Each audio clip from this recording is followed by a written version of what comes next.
ये आकाशवाणी रायपुर है। प्रादेशिक समाचार बुलेटिन के साथ मैं विभाष कुमार झा।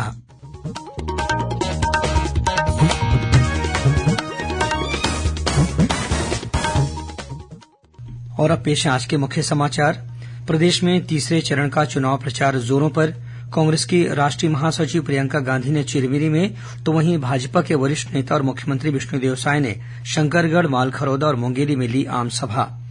तीसरे चरण के तहत 7 मई को होने वाले मतदान को शांतिपूर्ण ढंग से संपन्न कराने के लिए सुरक्षा बलों की 200 से अधिक कंपनियां तैनात। छत्तीसगढ़ व्यावसायिक परीक्षा मंडल ने लोकसभा चुनाव के मद्देनजर प्रवेश और पात्रता परीक्षाओं की तिथियों में किया संशोधन। और राज्य शासन ने मीसाबंदियों को दी जाने वाली सम्मान निधि के भुगतान के लिए विभिन्न जिलों को आवंटित किया बजट।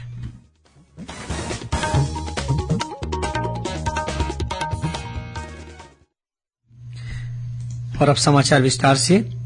प्रदेश में लोकसभा चुनाव के तीसरे चरण के तहत चुनाव प्रचार अपने चरम पर है। विभिन्न राजनीतिक दलों के वरिष्ठ नेता छत्तीसगढ़ में आकर अपने अपने प्रत्याशियों के पक्ष में जनसभाएं ले रहे हैं। इसी कड़ी में कांग्रेस की राष्ट्रीय महासचिव प्रियंका गांधी वाड्रा ने आज कोरबा लोकसभा क्षेत्र के अंतर्गत चिरमिरी में पार्टी प्रत्याशी ज्योत्सना महंत के समर्थन में आमसभा को संबोधित किया।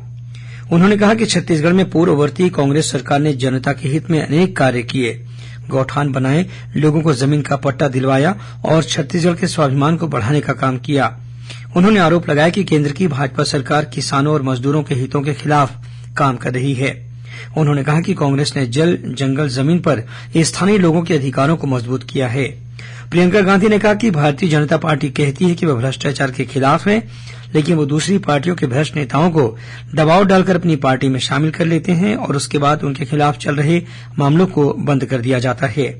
इस कार्यक्रम में कांग्रेस के प्रदेश प्रभारी सचिन पायलट, प्रदेश कांग्रेस अध्यक्ष दीपक बैज, पूर्व मुख्यमंत्री भूपेश बघेल और नेता प्रतिपक्ष डॉक्टर चरणदास महंत सहित वरिष्ठ कांग्रेस नेता उपस्थित थे।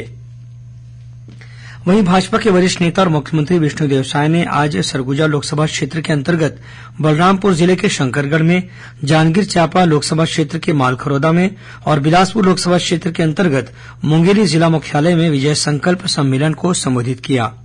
उन्होंने आमसभाओं को संबोधित करते हुए कहा कि प्रधानमंत्री नरेंद्र मोदी ने पिछले वर्षों में कई ऐतिहासिक काम किए हैं, भारत की अर्थव्यवस्था को मजबूत बनाया है। श्री साय ने कहा कि पिछले 10 वर्षों में श्री मोदी के नेतृत्व में केंद्र की भाजपा सरकार ने गरीबों, किसानों, आदिवासियों सहित सभी वर्गों के हितों के लिए विभिन्न जनकल्याणकारी योजनाओं को लागू किया है।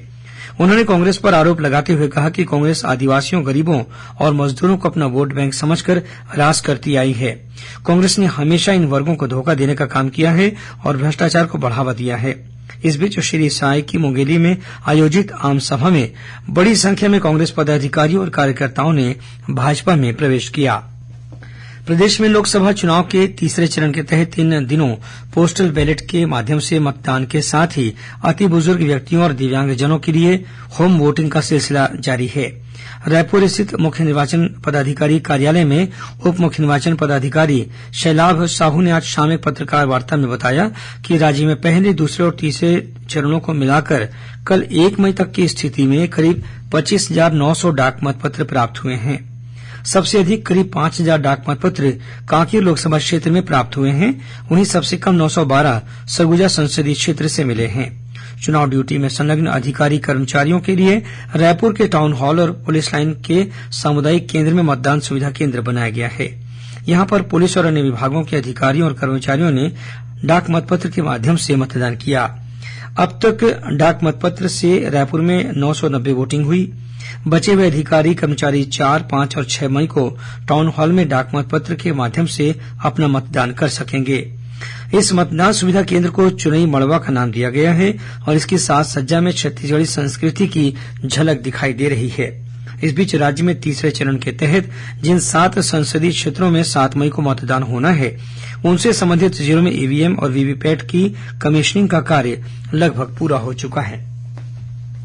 छत्तीसगढ़ में लोकसभा चुनाव के तीसरे चरण के तहत 7 मई को होने वाले मतदान को शांतिपूर्ण ढंग से संपन्न कराने के लिए सुरक्षा बलों की 200 से अधिक कंपनियां तैनात की गई हैं।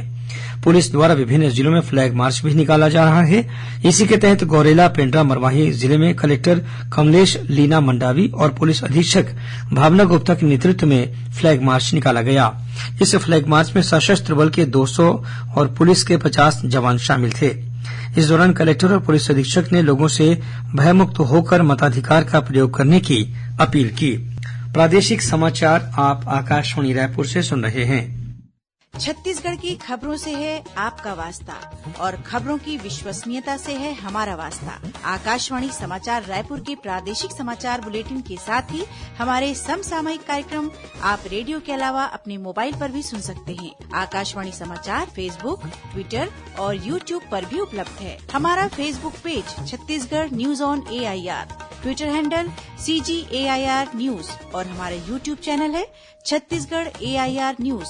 तो अब रेडियो के साथ ही आपके मोबाइल के जरिए भी हम पहुंच रहे हैं आप तक। छत्तीसगढ़ की हर खबर के लिए सुनते रहिए आकाशवाणी समाचार। और अब आगे बढ़ते हैं बाकी के समाचारों की ओर। छत्तीसगढ़ व्यावसायिक परीक्षा मंडल व्यापम ने लोकसभा चुनाव के मद्देनजर प्रवेश और पात्रता परीक्षाओं की तिथियों में संशोधन किया है। इसके अनुसार PAT, PVPT, BSc कृषि, BSc उद्यानिकी, पशुपालन में डिप्लोमा और मात्स्यिकी विज्ञान में डिप्लोमा संबंधी प्रवेश परीक्षाएं अब 9 जून को होंगी। इसके अलावा pre BEd, pre BSc BEd की परीक्षा भी 9 जून को आयोजित की जाएगी। वहीं PET, प्री MCA और PPHT की परीक्षा 13 जून को ली जाएगी। PPT और TET पात्रता परीक्षा 23 जून को होगी। वहीं प्री BEd और प्री DLED की परीक्षा 30 जून को होगी। इसके अलावा BSc nursing, post basic nursing और MSc नर्सिंग की परीक्षाएं 14 जुलाई को होंगी। राज्य शासन ने मीसियाबंदियों को दी जाने वाली सम्मान निधि के भुगतान के लिए चालू वित्त वर्ष की खातिर विभिन्न जिलों को बजट आवंटित कर दिया है। गौरतलब है कि राज्य की भाजपा सरकार ने मीसियाबंदियों की पेंशन फिर से शुरू करने का निर्णय लिया था। इसी के तहत पिछले 5 वर्ष के बकाया भुगतान के साथ ही इस वर्ष की पेंशन के लिए करीब 50 करोड़ रुपए जारी किए गए हैं। गौरतलब है कि राज्य की पूर्ववर्ती कांग्रेस सरकार ने मीसाबंदियों की पेंशन को बंद कर दिया था।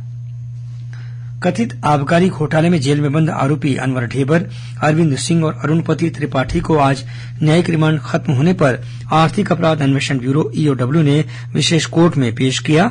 कोर्ट ने तीनों की न्यायिक रिमांड 14 दिनों के लिए बढ़ा दी है। वहीं इसी मामले में गिरफ्तार त्रिलोक सिंह ढिल्लन को भी पुलिस रिमांड खत्म होने के बाद आज EOW ने विशेष अदालत में पेश किया। अदालत ने ढिल्लन की रिमांड भी 8 मई तक बढ़ाते हुए EOW को सौंप दिया है। इस बीच अनवर ढेबर ने जमानत के लिए याचिका लगाई है। न्यायालय ने इसकी सुनवाई के लिए 4 मई की तारीख तय की है। प्रदेश में लोकसभा चुनाव के तहत मतदान का प्रतिशत बढ़ाने के लिए विभिन्न जिलों में लगातार मतदाता जागरूकता कार्यक्रम चलाए जा रहे हैं। इसी के तहत रायपुर के जिला निर्वाचन अधिकारी डॉक्टर गौरव सिंह ने आज से कलेक्टर की पाती अभियान की शुरुआत की। कलेक्टर ने सबसे पहले अपनी ही कॉलोनी में रहने वाले लोगों के घर पहुंचकर मतदान का आग्रह करते हुए उन्हें आमंत्रण पत्र और पीला चावल दिया। कलेक्टर की पाती अभियान के तहत आमंत्रण पत्र और पीला चावल लेकर आंगनबाड़ी कार्यकर्ताओं की टोली लोगों के घर घर पहुंचकर उन्हें मतदान के लिए प्रेरित कर रही है। रायपुर जिला प्रशासन की इस पहल की सराहना करते हुए मुख्य निर्वाचन पदाधिकारी ने कहा कि इससे मतदाताओं में जागरूकता बढ़ेगी और लोग घरों से निकलकर मतदान करने के लिए पोलिंग बूथ जरूर पहुंचेंगे। वहीं बलरामपुर जिले में स्वीप कार्यक्रम के तहत महिलाओं द्वारा लोगों के घर घर जाकर उन्हें सालपत्र के माध्यम से मतदान करने का न्योता दिया जा रहा है। इस सालपत्र में मतदान की तिथि और मतदान का समय लिखा हुआ है। इसी तरह जशपुर जिले में कुनकुरी स्थित शासकीय महाविद्यालय में स्वीप कार्यक्रम के तहत पोस्टर प्रतियोगिता का आयोजन किया गया।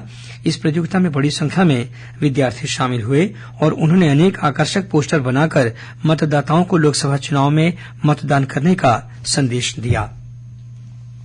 सक्ती जिले में डभरा विकासखंड के डोमनपुर गांव में आयोजित एक धार्मिक कार्यक्रम में प्रसाद सेवन के बाद करीब 100 लोगों की तबीयत बिगड़ गई। डभरा BMO डॉक्टर माधुरी चंद्रा ने बताया कि डोमनपुर गांव के अलावा आसपास के गांवों के लोगों की भी विषाक्त भोजन से तबीयत बिगड़ी है। उन्होंने बताया कि 70 से ज्यादा लोगों को डभरा और लगभग 20 लोगों को चंद्रपुर के सामुदायिक स्वास्थ्य केंद्र में भर्ती कराया गया है। वहीं गंभीर रूप से बीमार लोगों को रायगढ़ के जिला अस्पताल में भर्ती किया गया है। सुकमा जिले में 1 लाख रुपए की इनामी महिला माओवादी ने आत्मसमर्पण कर दिया है। इस माओवादी ने उप पुलिस अधीक्षक मनीष रात्रे के सामने समर्पण किया। सुकमा पुलिस द्वारा चलाए जा रहे पुनः नरकुम अभियान से प्रभावित होकर इस महिला माओवादी ने समाज की मुख्यधारा में लौटने का निर्णय लिया। समर्पण करने वाली इस माओवादी को राज्य शासन की पुनर्वास नीति के तहत सहायता राशि प्रदान की जाएगी। और अब कुछ खबरें संक्षेप में। जांजगीर के शिवरी नारायण में बिना सूचना दिए महानदी में बने बैराज के 4 गेट खोल दिए गए। उस वक्त बैराज के नीचे कुछ लोग नहा रहे थे, जिनमें से एक बालक पानी के तेज बहाव में बह गया, जिसे मौके पर मौजूद लोगों ने बचा लिया। और जांजगीर चांपा जिले के सोनसरी गांव में ट्रेलर की ठोकर से मोटरसाइकिल सवार 2 लोगों की मौत हो गई। मृतक बिलासपुर जिले के मस्तूरी के निवासी हैं। अंत में मुख्य समाचार एक बार फिर। प्रदेश में तीसरे चरण का चुनाव प्रचार जोरों पर। कांग्रेस की राष्ट्रीय महासचिव प्रियंका गांधी ने चिरमिरी में, तो वहीं भाजपा के वरिष्ठ नेता और मुख्यमंत्री विष्णुदेव साय ने शंकरगढ़, मालखरौदा और मुंगेली में ली आम सभा।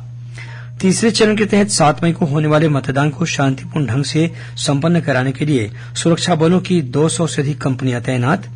छत्तीसगढ़ व्यावसायिक परीक्षा मंडल ने लोकसभा चुनाव के मद्देनजर प्रवेश और पात्रता परीक्षाओं की तिथियों में किया संशोधन। और राज्य शासन ने मीसाबंदियों को दी जाने वाली सम्मान निधि के भुगतान के लिए विभिन्न जिलों को आवंटित किया बजट। इसी के साथ प्रादेशिक समाचार बुलेटिन समाप्त हुआ। नमस्कार।